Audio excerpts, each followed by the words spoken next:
The Securities and Exchange Board of India, or SEBI, has classified equity mutual funds into 10 categories. Find out what they are. India's mutual fund regulator, SEBI, had issued a circular in October 2017 specifying regulations to categorize and rationalize mutual funds with the view of bringing uniformity in the attributes of similar mutual funds. Categorizing the funds proves beneficial for investors as it enables them to choose and compare peer funds and also select schemes as per their risk appetite. Equity mutual funds primarily invest in the stock markets with the aim of generating higher returns.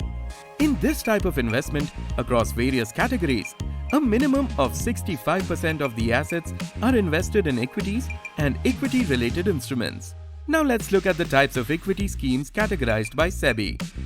Large cap funds are those equity mutual funds that invest a minimum of 80% of their total assets in equity and equity-specific securities of large cap companies.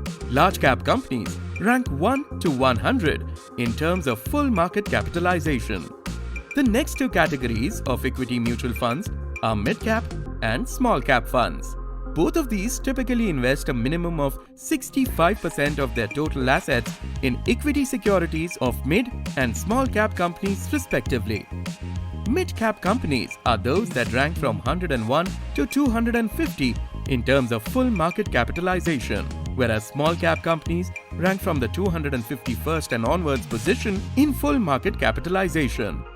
Multi-cap funds invest a minimum 75% of their total assets in equity securities. This scheme invests across large, mid and small cap stocks of various large, mid and small-sized companies. In multi-cap funds, the minimum allocation to large cap, mid-cap and small-cap companies is 25% each. In November 2020, SEBI introduced a new equity mutual fund category and named it the Flexi Cap Fund. Flexi Cap funds invest a minimum of 65% of their total assets in equity and equity-related securities. This open-ended scheme invests across large, mid and small cap companies. Large and mid-cap equity mutual funds typically divide an equal of 35% of their assets in large and mid-cap funds. This means that minimum 35% of their assets are invested in large cap companies and minimum 35% is invested in mid-cap companies. A dividend yield equity fund is one that invests about 65% of its assets in equity and equity-related instruments, typically those that can provide regular dividends. The next two types of equity mutual funds are value and contra funds. These funds follow what is known as a value investment and contra investment strategies. Value investing means investing in stocks which appear to be trading for less than their intrinsic value. A contra strategy is one wherein the fund manager takes a contrary investment position, going against the majority.